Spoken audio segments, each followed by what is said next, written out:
Hello, everyone, and thank you for joining us for this session of CME Palooza Fall. This session is called Tech Tools We Can't Live Without, and it is being moderated by some guy named Derek Warnick. So before we begin, I wanted to thank our sponsors for CME Palooza Fall. Our gold sponsor, Genentech, our silver sponsors, iMedX and MedPage Today, as well as our bronze sponsors, CMEology, Educational Measures, Highmark CE, Impact Education, Mededicus, Red Med Ed, and Viva City Consulting. And so certainly without their support, this would not have been as successful a day as it hopefully has been and will continue to be. So for those folks who are watching this live, there are 3 ways to ask questions. If you're watching this in the Google Plus window, there is a question and answer app you can use to submit your questions. For those of you who are Twitter friendly, you can use the CME Palooza hashtag. We're not trending yet, but I figure in a couple hours perhaps we will be. And the third way you can ask questions is you can use the MedPage Today text line to send in a question. The number is there on the screen. It is 267-666-0CME. So we will certainly do our best to get to as many questions as we can throughout this session. So quick speaker disclosure information. The opinions and discussions expressed by our panelists are their own and do not represent an endorsement by or position of their employer, parent, or affiliate companies. Okay, so I'm going to introduce Derek Warnick, our moderator. Derek, as many of you probably know, is the co-coordinator of CME Palooza Fall. He is also the Senior Manager of Healthcare Education at Pfizer and an overall pretty decent guy. So with that, I'm going to turn it over to Derek to get started. You read that exactly as I wrote it. Thank you very much, Scott. So thank you all for joining us for this sort of oddly titled program, Tech Tools We Can't Live Without.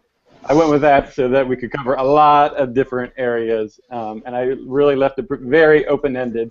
This is going to be a little different than the rest of the sessions in that it's not really a panel roundtable sort of thing. It's going to be more like a kind of a product showcase style. So I've asked each one of the individuals to kind of come up with some different tech tools, apps, programs, whatever that they use that they have found to be really helpful in their life. And hopefully we're getting a good broad range of different things, and that you'll come away with something that you can add to your arsenal. So what I'm going to do first is I'm just going to introduce everybody, and then we'll get started one by one. I also will tell you that I am going to have to drop out about halfway through this because I have to call the next session, and then Scott will kind of take over at that point. So leading off for us is Tom Zosh. Tom spent his 20-year career working in software development for enterprise applications. He began providing technical support for human resource information systems in 1994 and then spent many years traveling across the country. In his current role, he leads a multinational team. At the time, I think I accidentally cut off what that was supposed to be. Anyway, he traveled across the country doing things. That he did. In his current role, he leads a multinational team of software engineers, test engineers, and business analysts that develop human resource benefits, payroll, and employee self-service applications for the enterprise. He has spent his professional career firmly entrenched in the Microsoft Windows ecosystem, but uses Apple, Mac OS X, and iOS devices for all his personal computing needs. And I'll say on a personal level, Tom is my go-to guy for any questions I have about apps and when I need to, what ungodly time in the morning I need to wake up to order the new iPhone. So Tom will be leading off. Next will be Ann Group. Is it Ann Group or Groupie? Groupie. Groupie, okay. Ann has been part of the education department at the American Society of Clinical Oncology since 2000, where she's currently Director of Continuing Professional Development. She's always been a tech groupie and has been involved with the Alliance's now defunct Technology Committee and their pre-conference intensive sessions, collaborations between the IT and CME sections of the Council of Medical Specialty Societies. The next will be Scott Bradbury. Scott is currently the Director of the Division of E-Learning at the American Academy of Pediatrics, a leader in developing and implementing web-based training and educational solutions since 1999. And I thank Scott for sending me the shortest bio. And then Brian McGowan, Dr. McGowan is the author of Social QI, Simple Solutions for Improving, flip my page, Your Healthcare, and co-founder of Archimedics Incorporated, healthcare informatics and e-learning technology company. Thank you all for joining us. Tom, I'm going to turn it over to you. I've asked each of them to take about 10 minutes or so, somewhere in that general area. And if you have any questions, as Scott already pointed out, please feel free to tweet them, to use the QA app in Google Hangouts, or text us. With that said, Tom, I'll let you take it away. Great. Thanks, Derek. So first off, I'd like to say thanks to you, Derek, for inviting me to participate in today's Tech Tools panel. It's a privilege to be able to speak to all of you.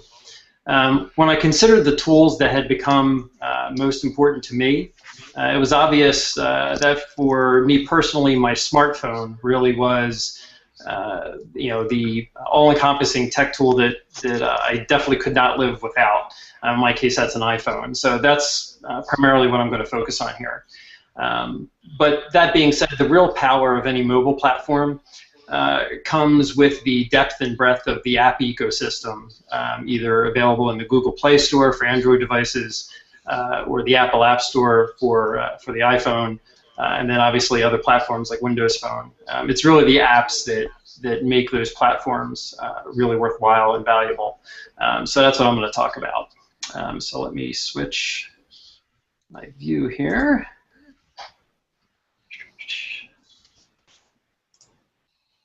Hopefully you will see an iPhone. We do. It looks good. All right, excellent. So the first tech tool that I can't live without is for podcasts. So there's a wealth of information out there available for folks to tap into, distributed via podcast, either video or audio. In my case, I like to catch up on the latest trends, the latest news. Now, albeit for me, it's with a technology focus, but every topic under the sun is out there. And I typically listen to podcasts while I'm driving in the car. And so one of the problems with that is that podcasts can be long. They can be anywhere from 30 minutes in some cases to 2 hours. And let's face it, time is short. So anything that I can do to get through more content faster, more efficiently is certainly a plus. So really, how do I reap the benefits of listening to podcasts while doing it as efficiently as possible? The solution for many, if you are using just the default podcast app, at least in this case with iOS, is as you begin playing something, and I don't think anybody can hear this, but there's an option down here in the lower left corner that allows you to increase the speed. So there I just went to 1.5 or double speed. Unfortunately, that doesn't really work very well for most people because what it does is it just speeds up the playback. So very much akin to those of you that had the fortune of playing with vinyl records back in the day. It's like taking your 33 RPM record, putting it on 45 and trying to listen to it. And the end result is it sounds like a bunch of chipmunks and really doesn't help with being able to understand what is being said. So the first app I want to highlight is one called Overcast. So this Overcast app, what is really great about it is it offers a proprietary algorithm that analyzes the podcast as it is playing, and you can apply effects to it. And one of the ones that you can apply is the Smart Speed. So you can drag the slider at the bottom here to speed up and slow down the podcast manually, which is great and helps in some instances, but you can still end up with it not being particularly listenable. But what Smart Speed does very coolly is when you enable it, it will analyze the podcast and automatically remove any silences, any pauses in the conversation, without impacting the actual speed of the person talking. So they don't sound like they're talking any faster. You just get rid of the pauses in between sentences, or if it's an interview situation, if someone's thinking about an answer, that just all gets immediately taken away. And you can see that there's a small indicator there above that button that shows the that it's playing 1.18 or almost 20% faster than if you were listening to the podcast normally. The other thing it does is it doesn't change the pitch of the talker as well. Even if you are increasing the speed manually, if you turn off the smart speed option and you're just tweaking the speed that it plays back at, you don't get that chipmunk sound. So it adjusts the pitch of the audio intelligently. And then finally, there's this voice boost. This voice boost option is incredibly helpful, especially in interviewing situations where you may have an interviewee and an interviewer, and they're talking at different audio levels. When listening in the car, trying to drown out the road noise, you might turn it up, and one person might be a lot louder than the other. This helps to equalize that. But really, for me, the smart speed is the real winner here. So that's my first one.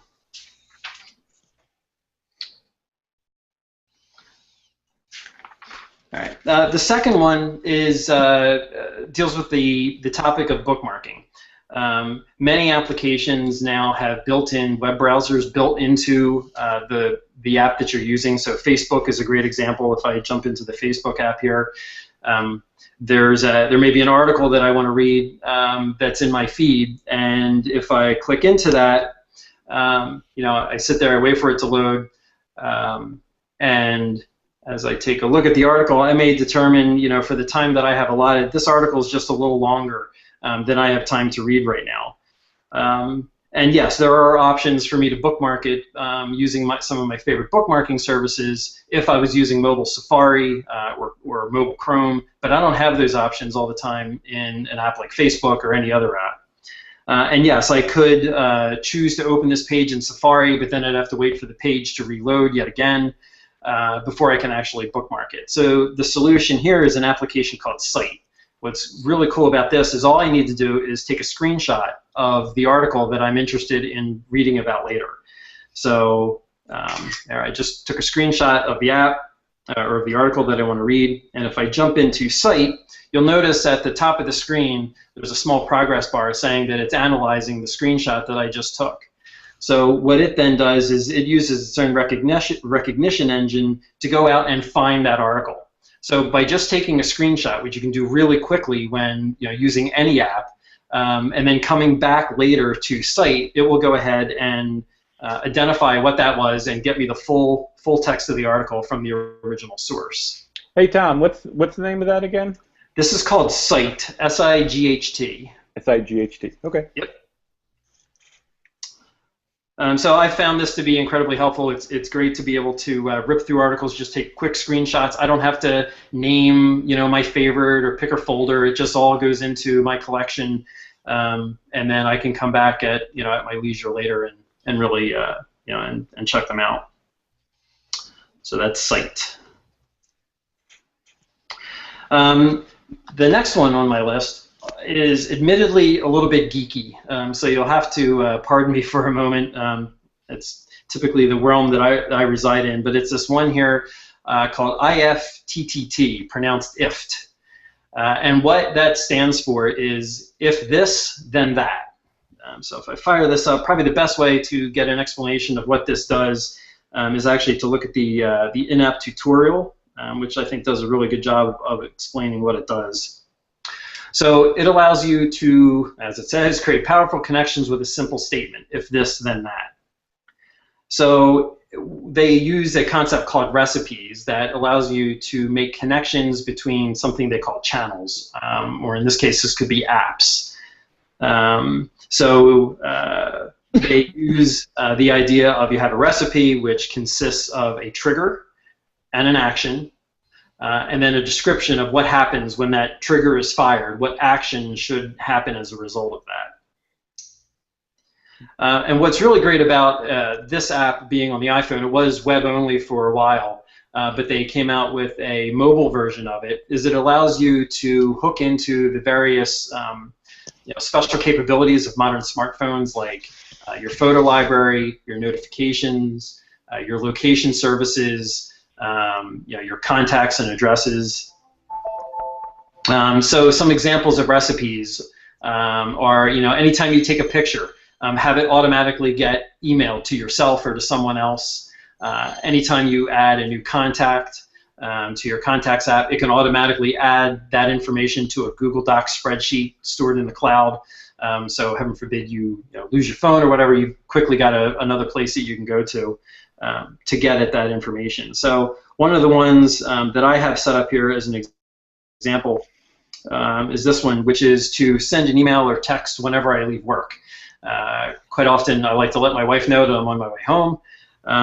And so instead of having to think, oh geez, I just left the office, let me go ahead and send a quick message, I can set up a recipe that, as you see here, says send an email or text when I leave. I type in my work location, so it sets up a geofence around where I work.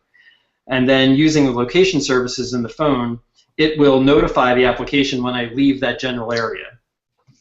And then what does it do? It sends an email. Now in this case, for demo purposes, I have it being sent to me, but you can easily put a number of folks in here that you might want to make aware of the fact that you're leaving with your custom subject and message text. So that's one example. The really cool thing about IFT is that in addition to being able to define your own recipes from scratch, there's also a very active community of folks that contribute recipes to basically a library of recipes that you can choose from, and they do a really nice job of curating some of the best ones and putting them into categories. So one of the ones, you can see there's all kinds of topics here, but one of the ones I thought was nice for anybody that's in a consulting role is a recipe for the constant traveler.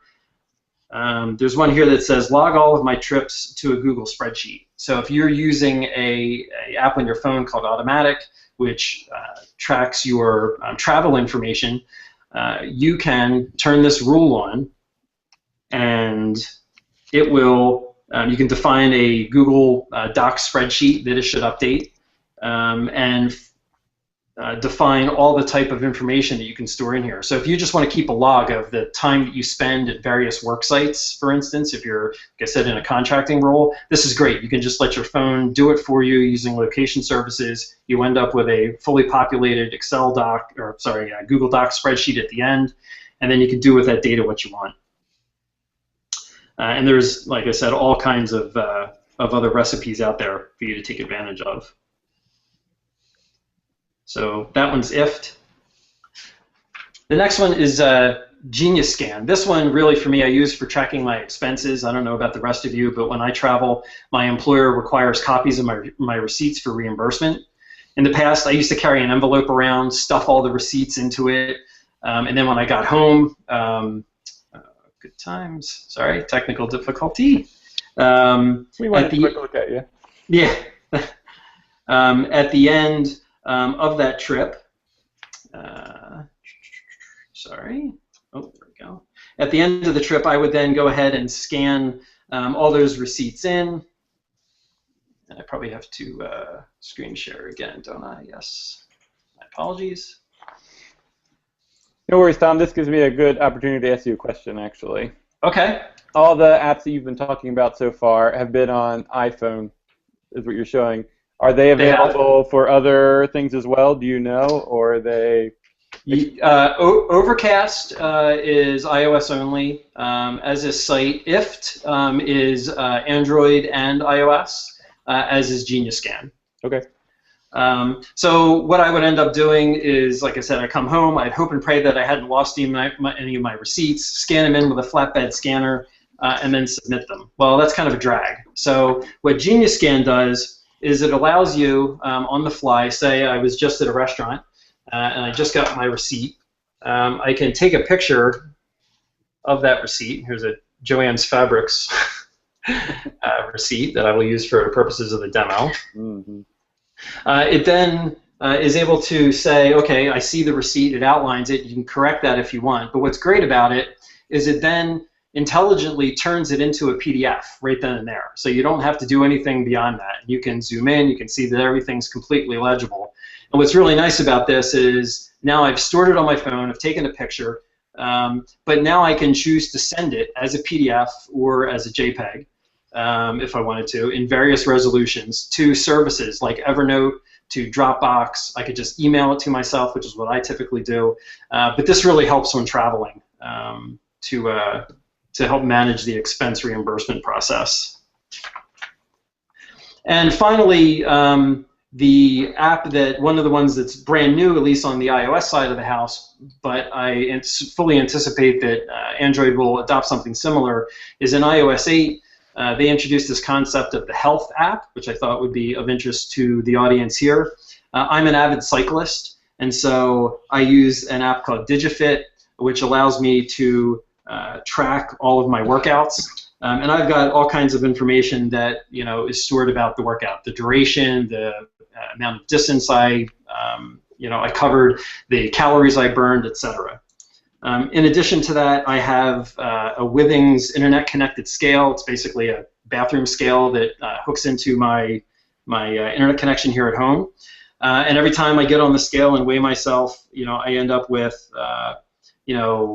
this information being stored in the cloud in the Withings app, so I can take a look at and see, on a daily basis, how am I doing with respect to my weight.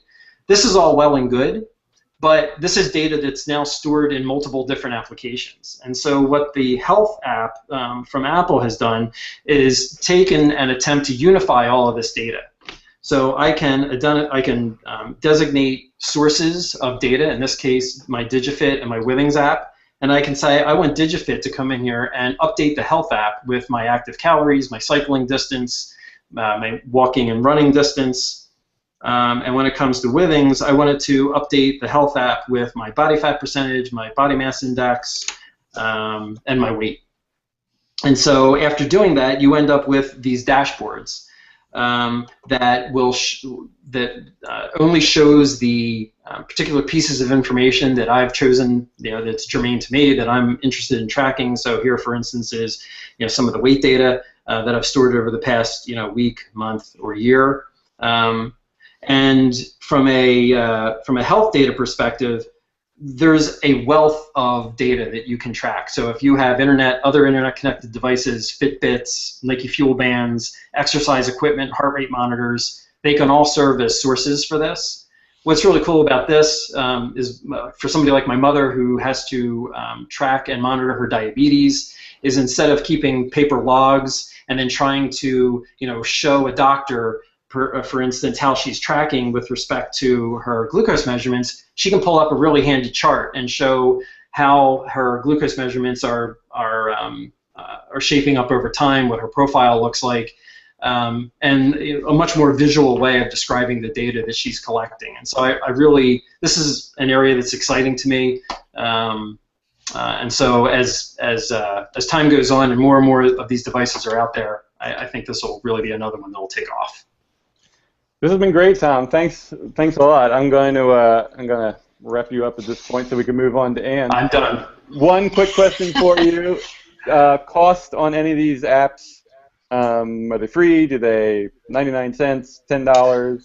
Yep. So most of them are under a couple of bucks. I think $3 is the most I paid for really any one of these, but most are free.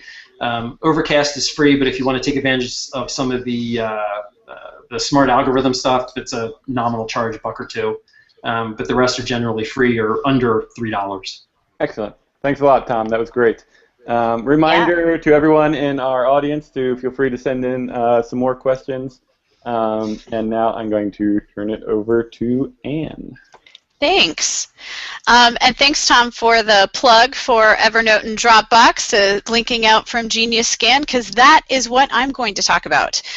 When Derek posed the question about tech tools you can't live without, where I really focus is information management, and I take that in a really broad definition because I travel a fair amount for business, and I'm also a working mom, so there's a whole lot of information that I need to keep about kids stuff, and I also volunteer at different places. So what the two apps that have really made a huge difference for me are Evernote and Dropbox. And first one I'll start with, I think, is Dropbox, and I believe I'm sharing my screen right now. Is that true? Hold hold on. You Not are not. yet. Scott, Not do you yet? see anything? You are not. Oh, hold on. Is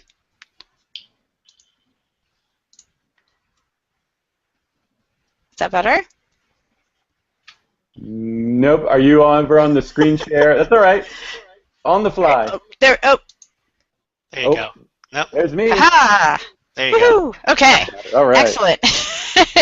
So the thing about Dropbox and Evernote, they are both free.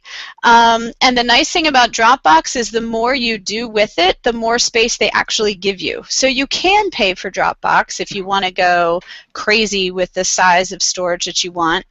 But I really haven't found that I needed it. Where Dropbox really comes in handy is with a couple of things. One is that you can share among a group. So I was a staff support for a group that included an international participant. We created a shared Dropbox folder, and multiple people can input into this folder. They can upload documents. They can pull from this folder. They can edit and save into this folder. And you can create this is really just like Windows Explorer. So the amount of folders is totally up to you. And you can save all kinds of different information. The other way I'll use it is, I keep my volunteer stuff in here. I've got kid stuff in here, and I'm even taking a course where I'm keeping assignments.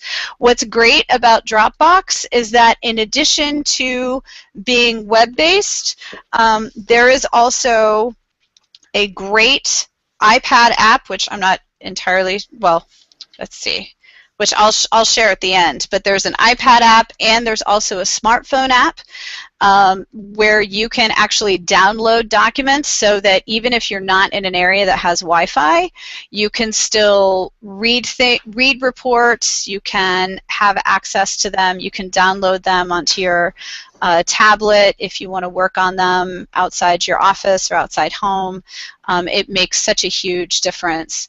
The other thing that I like about both Dropbox and Evernote, so I'll get to Evernote in a minute, but Dropbox has a desktop widget, and this makes it so easy to work with my internal files here in the office and sync them into Dropbox, and then I can pull them out at home and use my Windows Explorer at home, and again just share documents back and forth. The days of carrying a USB and potentially losing it going from place to place are behind me.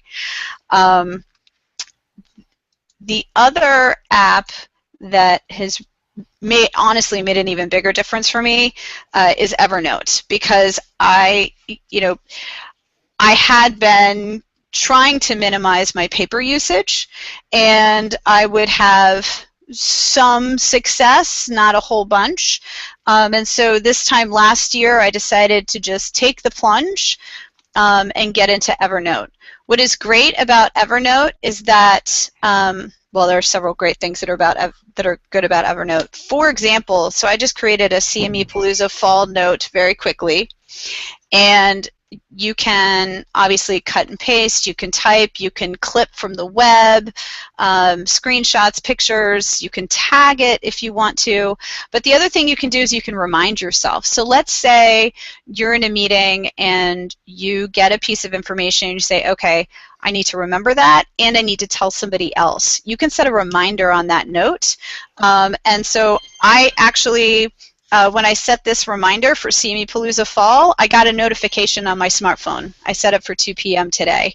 So now I don't have to worry about keeping all of my notes unorganized in a notebook or on various pieces of scrap paper and forgetting that I wrote something down, or not remembering which project goes with which set of notes, or grabbing notes from various locations and trying to put them together for a meeting. And again, you have a wide range of things you can do with Evernote because this is my personal stuff. So I've got kids info in here. And here's another great thing. So my kids are playing flag football this fall. So I put in the schedule because we're working with 2 different coaches now. So I put in the schedule for both of my boys. Reminder that this Saturday we need snacks. I still need to work on that. But the great thing too is I can share it. I can email this at any time to my husband. I could tweet it if I wanted or post it, but you know what's great is I can email this out. So again, if I'm taking a series of notes, and let's say I'm working on a project and I want to send a project update to another team member, or we're trying to connect our notes, I email each other, email my different team members, and they can respond back using that note. The other thing that I really like about this is that it's ordered by date. So I can see, you know, if as I scroll down, there are some projects that I haven't made notes in a while, and maybe that's a prompt for me to regroup on that project and make sure I'm making progress. So this is even a way for me not just to take in information, but a way to manage it and a way to remind myself to really stay on top of all the different conversations and meetings that I'm having.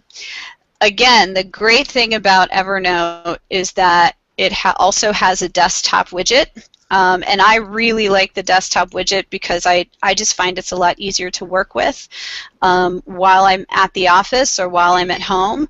The syncing is almost immediate, and if you're not around Wi-Fi, start a new note anyway. It will sync as soon as it hits a Wi-Fi connection and will update all your devices at once. The other thing beyond reminders that I like is the fact that, let's see, lost my train of thought here, is the fact that I can I can really just organize and pull things together. What I'm going to do, I'm getting distracted by all these tweets that are coming in apparently. Let me stop screen sharing. What I can do is I can share, and I don't know how well you can see this. But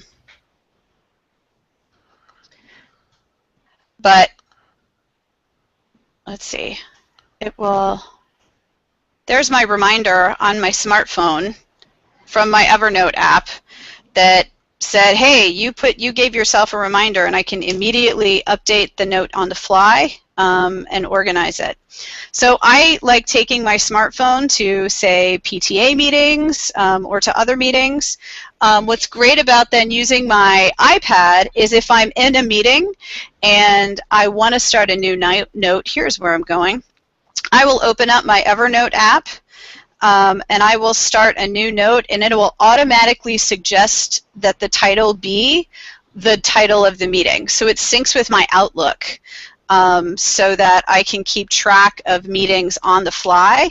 And then as I kind of wrap up at the end of the day or the end of the week, then I can combine notes. So again, I'm not sure how well you can see this, but when it suggests a new note, there's the title from my Outlook, Tech Tools Panel 10/15/14. And honestly, the iPad app, if you get it, and I have an Android phone, by the way, so this is both Apple and Android friendly.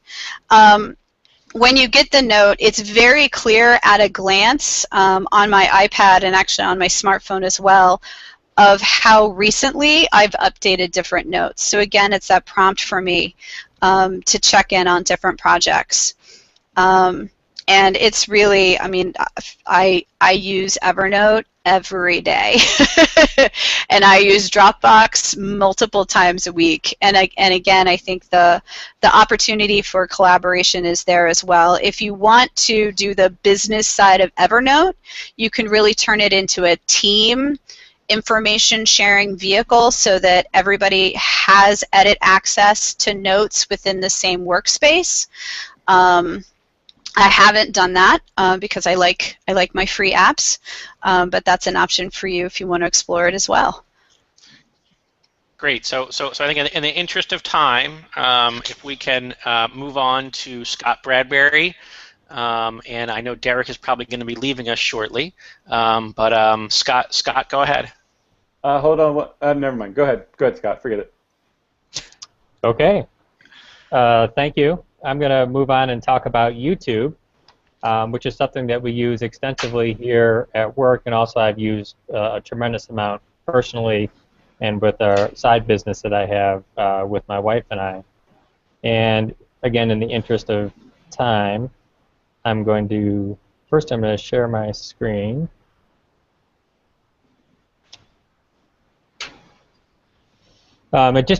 So YouTube, I'm sure it's not a mystery to all of you. YouTube, it's the second largest search engine in the world. There's more than 1 billion unique users go to YouTube every month. In terms of a place that you would want to put content and try to gain additional views and additional traction on your content, and YouTube is a great place to start. There's millions of new subscriptions that happen to YouTube every day. And I found this interesting. If YouTube were a country, it would be the third largest country in the world behind China and India. So it's very easy to use. It's easy to set up a channel, easy to get your content in there. But the thing that I'm going to talk about that you may not know about is how to use some of the tools within YouTube to enhance and improve your video.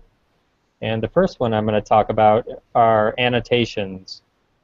So within the video manager in YouTube, there are a number of different settings and opportunities to enhance and improve your videos. And the one I'm going to talk about is the annotations tab. So with annotations, you can layer text, links, and hotspots over your video. So as I said, you can layer text, links, and hotspots over your video. These things can help you enrich your video experience by adding information, interactivity, and engagement. So there's 5 different types of annotations that you can add to videos. You can add a speech bubble. You can add notes, which are plain text notes. You can add titles or subtitles.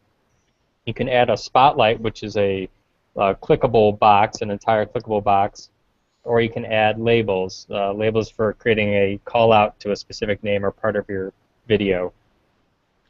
So with the annotations, these are the different types of annotations that you can add. You can see the speech bubble here. You can see the spotlight here. There's different fonts that you can use so that you can customize the video. You can make the annotations different sizes, different colors to make them stand out. Now, obviously, you don't want to be invasive. You don't want to be annoying with your annotations. You want the content within the video itself to be king. And also, you don't want your annotations to be visible on the screen for more than, let's say, 5 or 6 seconds. So this is a way that you can add enhancements, links to other content that you have on YouTube, or content that may be outside of YouTube, or ways that you can add to other things within your video. So I have a couple examples of how I've used annotations. One of my work examples is we did a number of videos with childcare providers looking at childcare environments and childcare settings, talking about how to most effectively administer and manage medication administration within a child care setting. And when we were doing the initial video, after we had shot the video, we came back and it was on YouTube. And in reviewing it, we noticed that one of the cots that was being used in one of the video shots was not the right height off the ground. It was 2 inches too high off the ground. So it was like 8 inches instead of 6 inches off the ground, which you would never be able to necessarily notice in a video, but some of our experts said, you know, I'm not real comfortable having that shown in the video.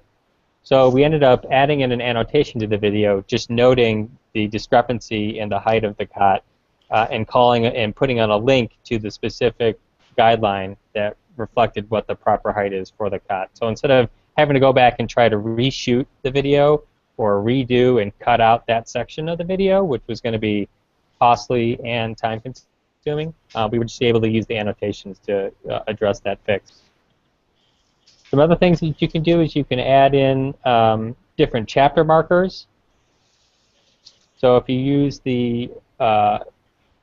you're adding an annotation to your video and you use the note feature into your video, you can create chapters. So if you have a really long, like a 45-minute or an hour-long video, you can create links at the beginning of the video to different sections or chapters of the video itself.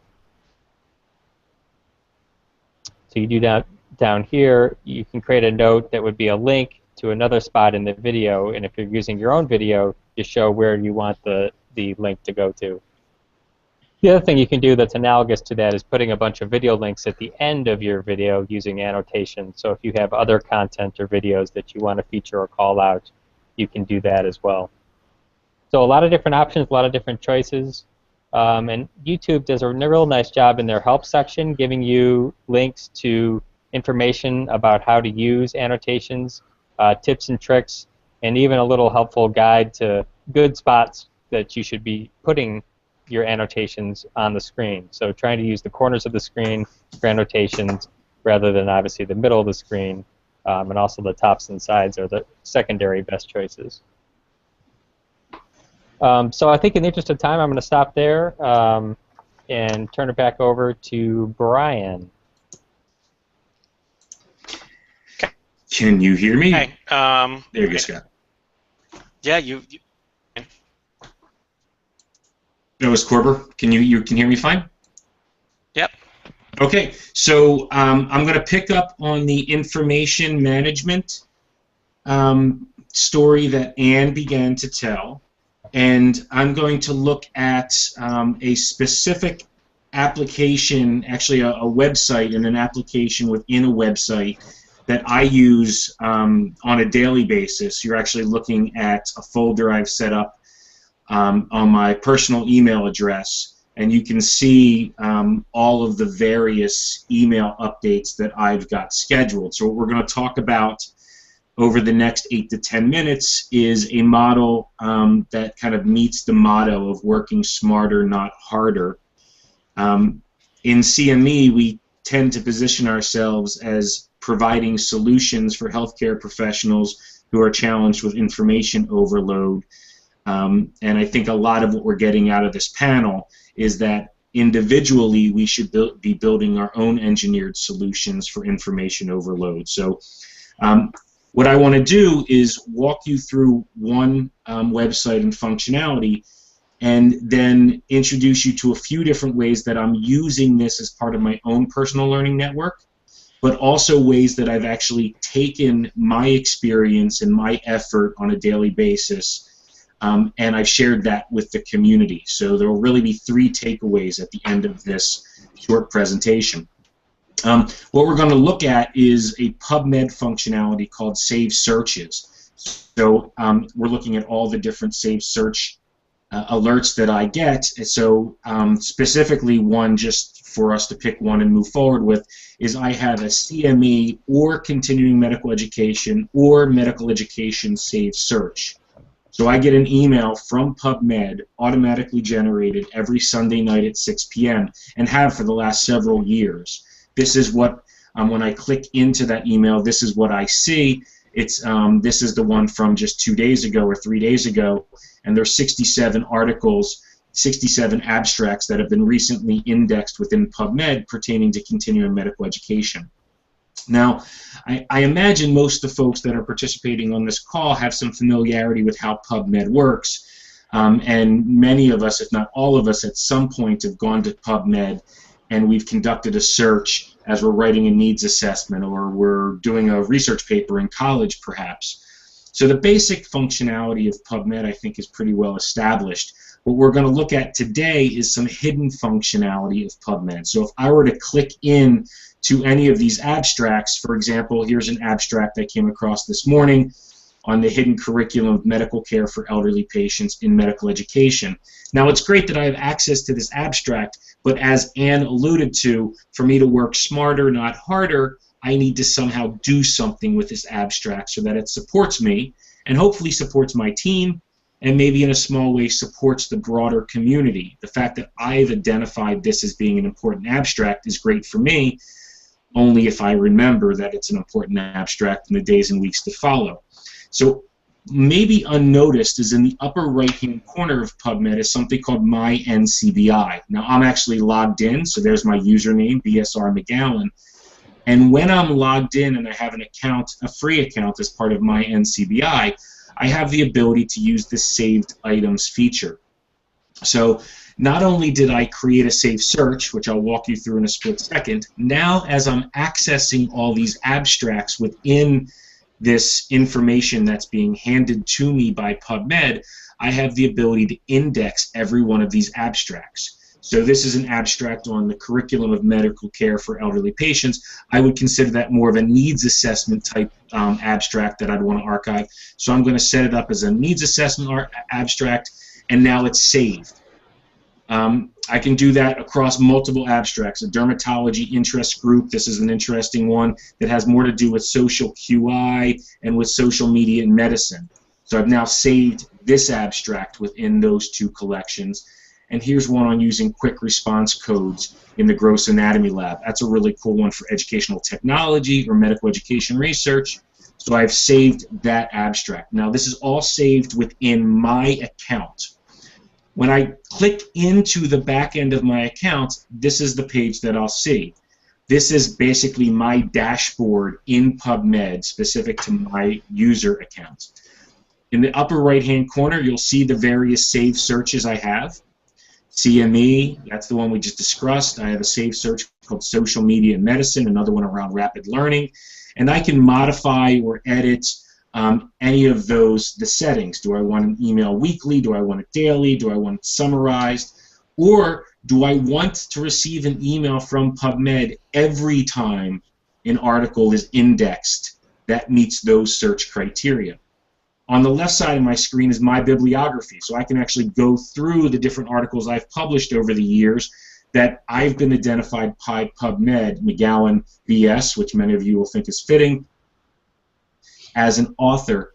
And so now the publications I have are permanently stored. What I want to focus on for the next 3 minutes is this collections piece. So I'm using PubMed Save Searches to bring the data to me without me having to go look for it. That's the first takeaway. The second takeaway is that as I'm saving each abstract to my various collections, you'll see that some of my collections are public and some of them are private. The public collections, for example, Social Media and Medicine, is a public built, which means anyone in the world who has access to this URL that I've just highlighted, and I've shared this, this URL multiple times through Twitter, through LinkedIn, and other channels. Anyone in the world who's interested in seeing the collection that I've built can access my collection directly through this URL. So in the first part of my cool technology that supports my learning is the ability to set a saved search. The second piece of the cool technology that I use every day is that in the process of saving the search, I've actually made those searches public.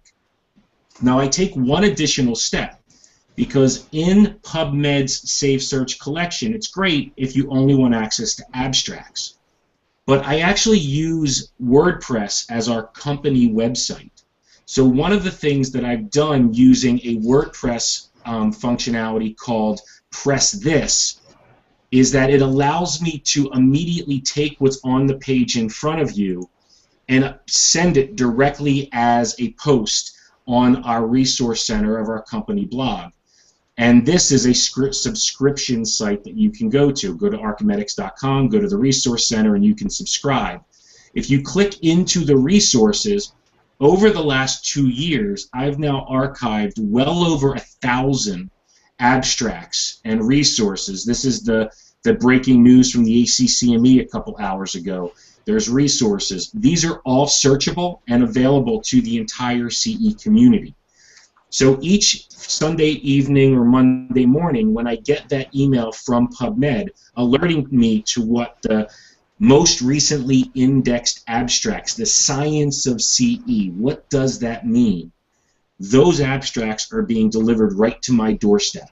So Sunday evening, Monday, Tuesday, when I have about 20 minutes or half an hour, I open that email up. I open up all the abstracts that I think are important to me. I save the important abstracts to my collections, which are now publicly available for anybody in the CE community. and I move those abstracts directly to the resource center on my website as well. So as I'm going through my lifelong learning process, my own professional learning network, I hope that those on the call with me right now will see the added benefit of using something like PubMed Save Searches and their collection feature as an opportunity not only for me to learn and organize all the information I find important, but to also make that information available to everybody in the CE community so that we can all learn together. And with that, at exactly 8 minutes and 50 seconds, I will turn it back over to our fearless leader, Derek. Scott. So thank you, Brian. I think that this was a great whirl through, and I think this is one of those sessions that's really going to be, probably even more valuable in the archived world, so that people can kind of go back, and if they miss something, they can rewind it 30 seconds to kind of, to get a gist of what you said, and perhaps, if everybody can, maybe take one or two things, or one or two apps, or one or two new uses of platforms. I think that this is going to be a really useful session, not just today, but certainly down the line. So a few housekeeping items as we wrap up this session.